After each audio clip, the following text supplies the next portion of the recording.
Hey everyone, welcome to a bonus episode of Gripe. Today is a very special episode because I'm going to be talking about comic book movies, which apparently I don't talk about enough on this show. So, this is directly in response to the Suicide Squad's release this past weekend, and I mentioned in my Suicide Squad review that I would be doing something a little bit more in-depth to kind of talk about the state of the DC Extended Universe, which is basically DC's response to the Marvel Cinematic Universe, which includes movies like Iron Man, Captain America, all those. DC is not necessarily in a good place in terms of if it's a matter of a race between Marvel and DC, DC is losing badly. Especially this year, Marvel releasing so far only one movie. They have a second movie coming out in November, Doctor Strange, but the one movie they did release this year was highly successful, and that being Civil War. Whereas DC has released two movies since it's been, I think, 2 or 3 years since Man of Steel first initially came out, and they decided to release two movies this year. They're going to release two movies next year to kind of get the DCEU up and running a little bit more rapidly. But both of those movies were, especially in comparison to, say, Civil War, they're both not as good, either critically or financially, and I'll get into all that a little bit more detail. But that's the first thing we come to, though, is when we're looking at the DC Cinematic Universe or the Marvel Cinematic Universe. One thing we're going to do is just immediately compare the two, because it's an easy thing to do. It's easy to say you've got Marvel who's doing one thing and it's working, and then you've got DC who's trying to capture that same fire that Marvel caught when they released Iron Man, and it's not working because they're trying to do too much. But I also, at the same time, don't know if it's necessarily fair to compare the two, because yes, it is obvious that Warner Brothers is trying to do what Marvel did. They're trying to create their universe in the same sort of vein in terms of just being able to put all these characters together and have them create their Justice League to go against the Marvel's Avengers. They're trying to put together that universe on their own so they could have this entire expanded cinematic voice, essentially. But that's really the only place where these two franchises can be compared, because it's very clear that Marvel has their agenda that they're trying to portray. And it's even come out when you have great directors like Patty Jenkins, who is directing next year's Wonder Woman, as well as Edgar Wright, drop out of the Marvel Cinematic Universe before even making their films, because they had such different views of what their creative vision was than what Marvel is trying to produce. So Marvel is certainly, they have their image, they have what they want, and they're bringing in new directors to do that, but they certainly have their own tone. DC is doing the exact same thing. They have their own tone, and I definitely don't think it's fair to compare those two directly, because if you're saying, well, Marvel is more lighthearted, they're funner, they don't have this darkness to them, I could also counter that by saying Marvel also doesn't have the weight that that the DC movies have already shown, dealing with some real issues like being a lone alien on a planet and having so much power, and knowing that by using that power you're not necessarily helping the world, you could be damaging it. Man of Steel made Superman human for the first time in any movie I've ever seen. He's always otherwise been this god character, but even though they know Superman is like a god, they treat him with such humanity in Man of Steel, which, that movie was not necessarily the greatest movie, but it certainly was a change of pace for Superman, and one that I certainly appreciated. Batman v Superman, a very dark movie, a very humorless movie, but I don't necessarily need humor to make a movie great. I just need it to make sense, and I need it to be a cohesive story, which Batman vs. Superman, once you parse it out, actually is not as bad as a lot of people have said, as I've tried to argue on this show. But it's also one that there's a lot more going on in that movie than perhaps there should be, but there is just a ton going on in that movie, and it almost makes it's almost like you have to watch it in multiple sittings, because there's just so much to absorb and so much to take in.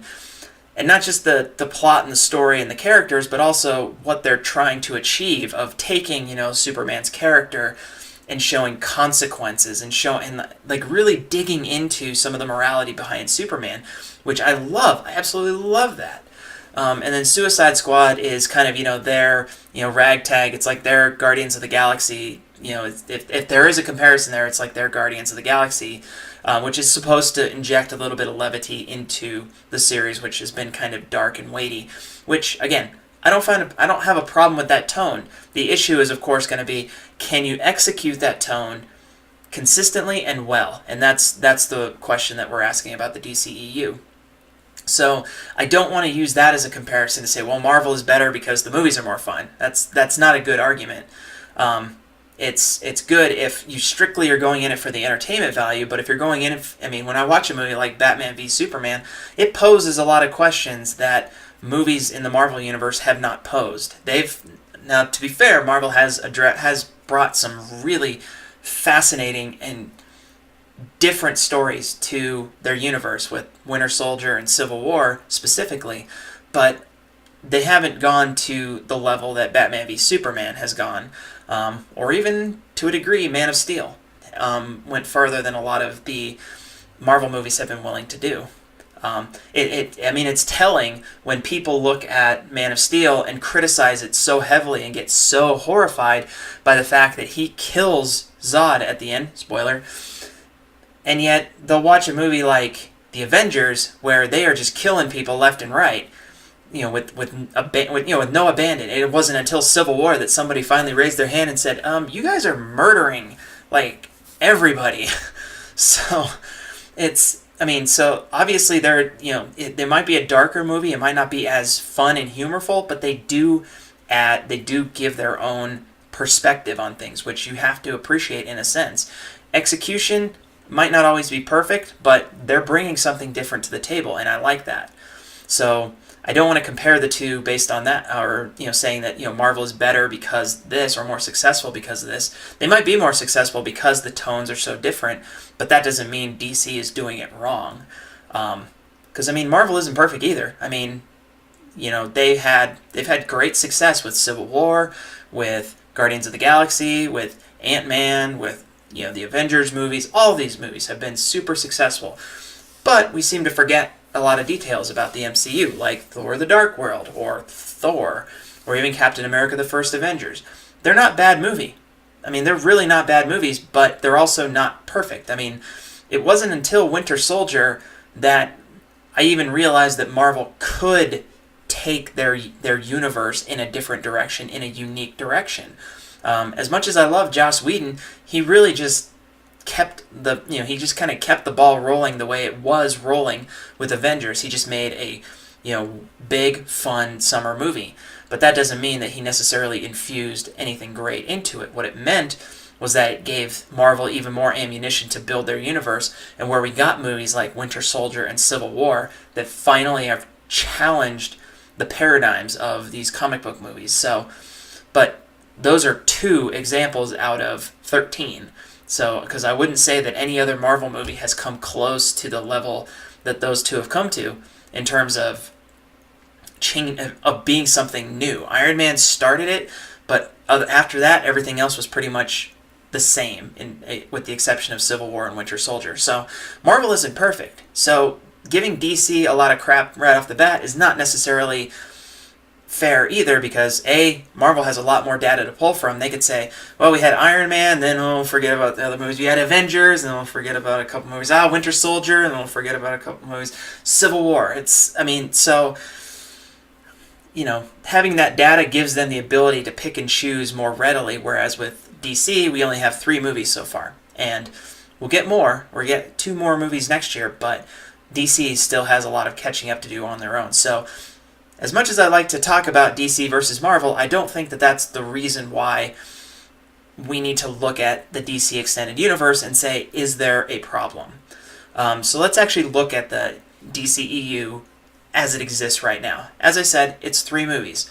Man of Steel, Batman vs. Superman, and Suicide Squad. Those are the 3 movies right now that they have used to kind of launch their extended universe.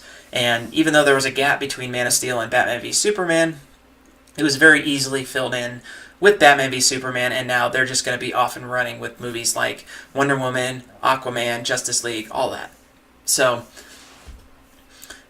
but let's look at the movies themselves. So, one of the issues that has been plaguing the DCEU is that the critics have not been kind, and regardless of what the rabid fandom people will say, there's not a conspiracy to it. I mean, let's look at just the sheer numbers. Rotten Tomatoes, which is an aggregate score of critics, they're not critics themselves. They just do aggregate scores of all these critics. According to Rotten Tomatoes, the movies Man of Steel, Batman v Superman, and Suicide Squad have ratings of 55%, 27%, and 26% respectively. So if you look at that, it just seems like the DCEU movies are getting progressively worse, just based on that quick, easy number to digest. But even that is somewhat inaccurate, because you could say Suicide Squad is a 26%, but does that mean that it is really that bad of a movie? So then we also have Metacritic, which takes specific reviews, not just a comprehensive 200 reviews. It just takes specific reviews and gives them based on what those reviews saying based on certain criteria.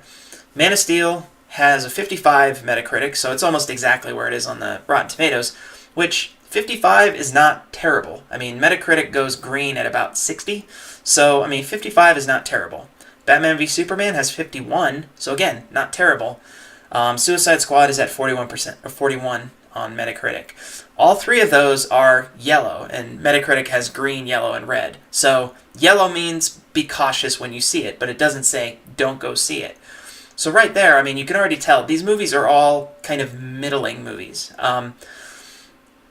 Financially, that actually does also speak true. Man of Steel, when it opened, had a $116 million opening, ended up with $291 million in the U.S. Batman v Superman opened with $166 million and ended up its run with $330 million in the U.S. Suicide Squad, which just opened this past weekend, opened with a huge Friday, had like a $60 million Friday, but then ended up the weekend with $133 million, which means that between Friday and Sunday, it did have a trickling effect. It did start to drop. So we're more than likely going to see the same trend happen with Suicide Squad that we did with the previous two DCEU movies. And you can say that is part of the critic. You could say that the critics are somewhat responsible, although critics only give their opinion. There's nothing stopping somebody from going to the movies, regardless of what the critics say. 9 Lives somehow made like $4 million this weekend, and that movie has a 4% on Rotten Tomatoes. So, obviously, people can ignore the critics all they want, but it might still seep in there. What doesn't really get away is when people start talking about these movies, and word of mouth gets out and says, the critics aren't maybe fully right, or the critics are absolutely right, there is something wrong with this movie. So, if we look at the DCEU specifically, what are some of the problems that are plaguing it? Why are these movies so, just considered so middling? And you could go with a number of different reasons why. Zack Snyder has directed 2 of these movies, and Zack Snyder is known for being, he's not quite Michael Bay level over the top, but he is very much, he is very much about excess. He has these human moments, but then he also has these grand excess scenes that, and not only that, but his style can also be considered excessive when you get into, a lot of the slow motion and a lot of the weird style that he uses. You could say that that's the way that Zack Snyder directs his movies. So when you have 2 movies that are like a double dose of Zack Snyder being him, that sometimes turns people off. But it's not just the direction, it's not just the acting, it's the story. And I have to knock each of these movies for different reasons, that the stories that they present are not engaging enough. With the exception of Batman v Superman, they're not engaging enough to be a lasting story. Man of Steel starts off so well. Like, Man of Steel has a great opening, like, half hour. And it does a pretty good job of, like, setting up where, Clark Kent is in the world once he kind of establishes himself. But then after that, it just gets, it kind of just loses itself and becomes very, very one-dimensional. Suicide Squad, same problem. Great opening, great like character, development and showing who these people are, and then it throws them into a situation that makes absolutely no sense. That the story just it is confusing, it's muddled, it's just a complete nightmare. People have criticized, though, Batman v Superman for having this same problem, but I've seen this movie 3 or 4 times now, and with each viewing, I notice more details. The movie Batman v Superman is so chock full of stuff. It is huge. It is like a Chipotle burrito just exploding with beans and rice and all that. There's just so much stuff in there, and even as you keep digging into it, you find more and more. It is a huge movie, which is also part of the problem, is because whereas Man of Steel and Suicide Squad were almost too thin, Batman v Superman is the opposite. It's too thick. There's way too much going on there, and it's part of that. If somebody watches that once and just is like, is just overwhelmed by it, then chances are they're not going to see it again. Same thing with Suicide Squad. They see it once and they're like, that story was just so just confusing and muddled. When people walk out with that reaction, the movie's not going to endure. It's not going to last very long in theaters if people don't go back to see it again and again. You want something to hook them to come back and see them again and again. Batman v Superman was the closest one, but even that one could not sustain itself because part of it was also just the fandom was a little too rabid, I think. But I'm not going to get into that. I'm not even touching DC fandom. Basically, the stories of these movies are weak. The actors, I think that the actors they've chosen for each of these movies are fitting. They work. It's a different interpretation. Even though I'm not a fan of the Joker, it's a different interpretation, and I'm curious to see how they carry it out, how it moves forward. But they have to engage. You have to get an engaging story right off the bat, otherwise people are going to lose interest. And the DCEU is in danger of people losing interest already. This is where Wonder Woman is going to become a huge, huge movie. Like, it needs to be everything it's showing to be. The trailers look amazing. Like, I can't wait for Wonder Woman. The trailers look absolutely phenomenal, and it has to be phenomenal. Otherwise, the DCEU could be in trouble. But I'm not going to raise the white flag just yet on these guys. But what I will say is that in order for them to actually get a successful movie off the ground, because I wouldn't really call any of these movies successful. That monetarily speaking, none of them, with the exception of Suicide Squad, since we don't know yet how far it's going to go, none of them have really reached that upper echelon. None of them are billion-dollar movies. So, how does the studio fix this? Well, there's actually a really simple solution, and I hope Jeff Johns is listening to this, or to anybody else who's trying to give DCEU some pointers. Stop intervening. This is Warner Brothers. These are the guys who have given us a swath of fantastic movies over the years. I might not be a big fan of it, but the original Superman, they gave us that one, which then was followed up with a bunch of mediocre sequels.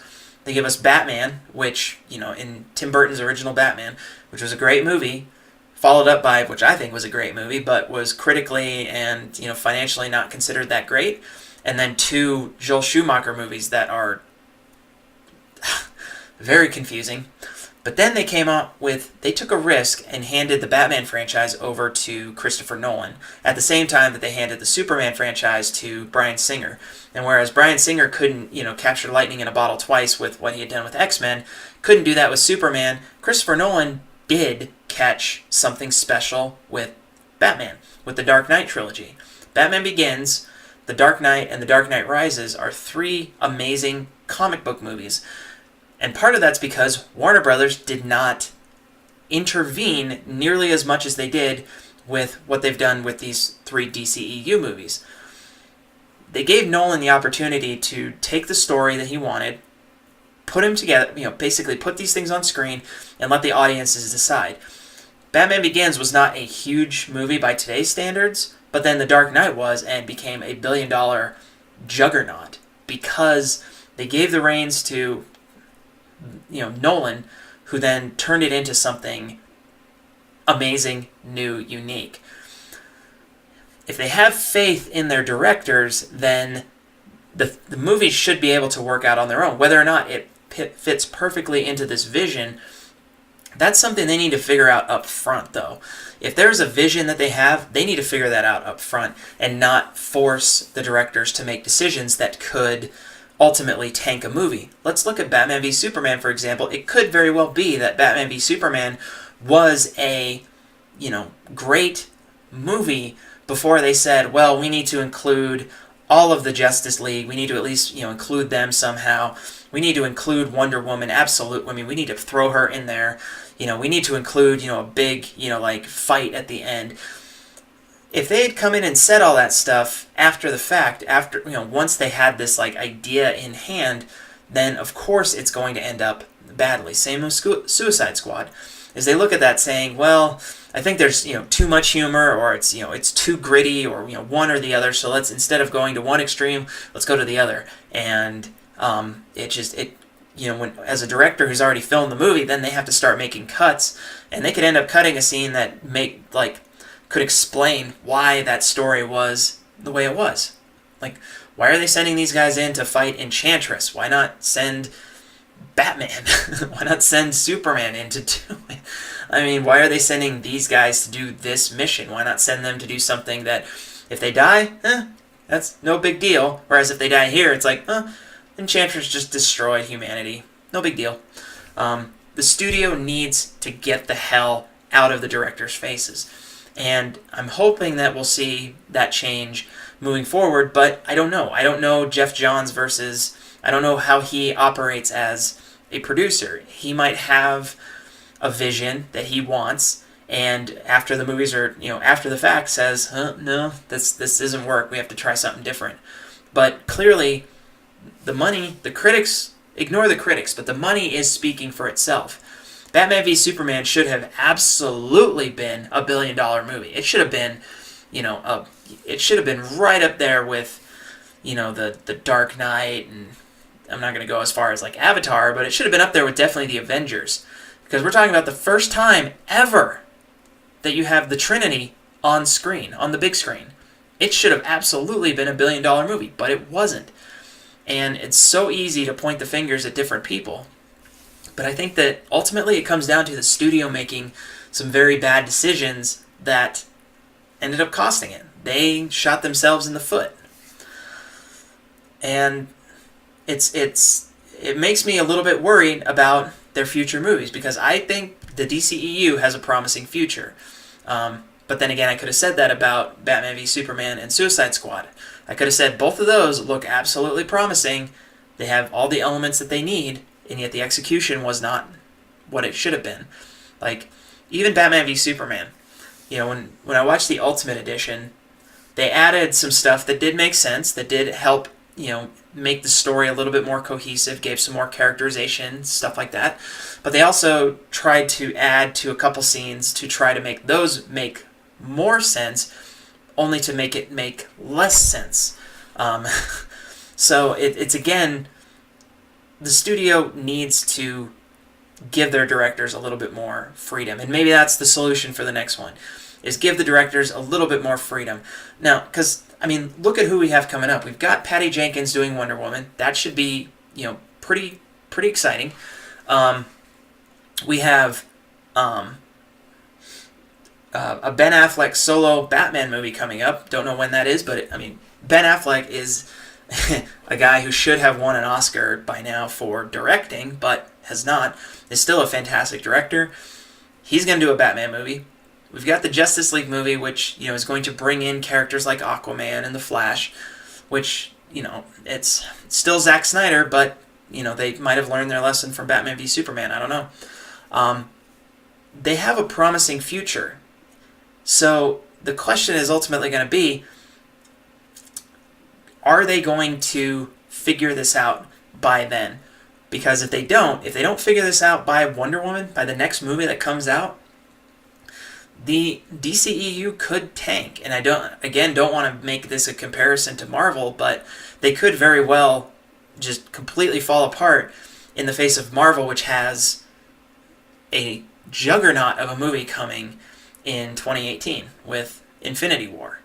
which the Russos are writing and directing, or at least they're directing it. I think McFeely and Marcus are writing it, which are the two guys who did Winter Soldier and Civil War, arguably the two best Marvel movies.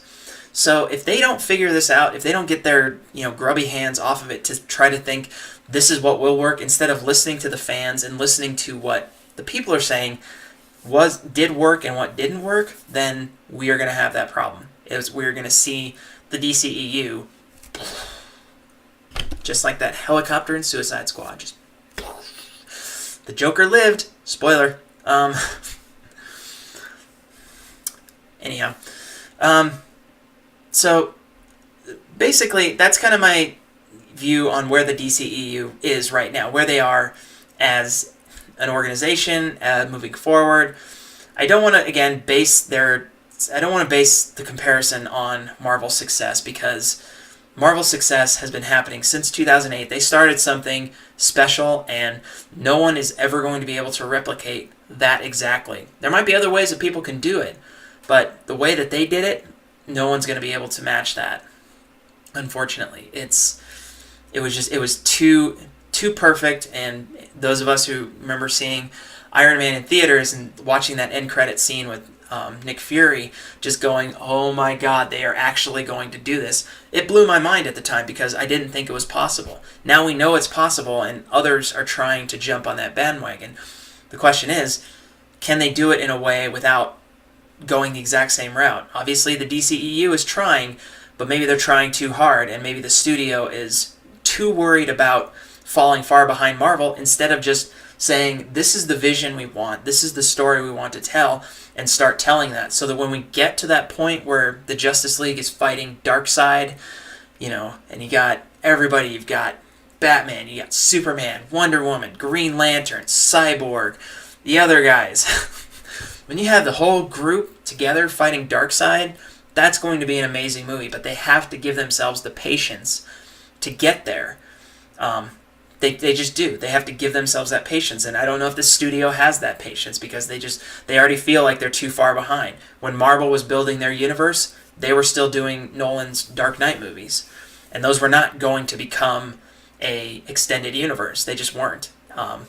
Nolan was working in his own realm, and what he produced was a cohesive trilogy, whereas now they're trying to create stuff that's going to connect to other movies. And if they don't give themselves some patience, or at the very least give their directors some creative control, then there's going to be a problem, because it's worrisome that they can't produce a story so far that will endure. None of the stories they produce so far are resonating with a wide audience. They just are not enduring the way that they should be. And I don't know who to blame who's going to blame for that one. I don't know if it's Jeff Johns, I don't know if it's Zack Snyder, I don't know if it's another studio head at Warner Brothers, I don't know. But someone is going to ultimately take the fall for the lack of success with these movies. And if they want to see the DCEU succeed the same way Marvel has, they're going to have to get their heads out of their asses and start focusing on what story will endure. Because just throwing Darkseid in a movie is not going to help. You got to have the story to get there first. It starts with story, and then it builds. That's what Marvel did. That's what DCEU can do. Let's just see them do it. Let's start with Wonder Woman. Let's turn this clock back and start over. Third time's a charm, right? Maybe? Fourth time? I don't know how many chances they get. Alright, that's my episode. Thanks a lot for watching. Please subscribe. If you agree with me, let me know in the comments. If you disagree, let me know in the comments. If you just want to start a fight, awesome. I do love fighting people in the comments section. But otherwise, thanks a lot for watching this episode of Key Gripe, and I'll see you guys next time. Bye-bye.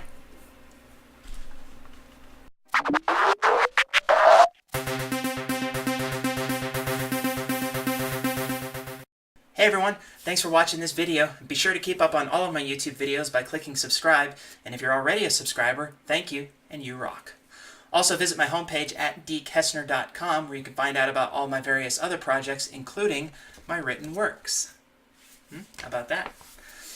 You can also find me at my social media handles, so drop in and say hi. And again, thank you so much for all your support. Love you.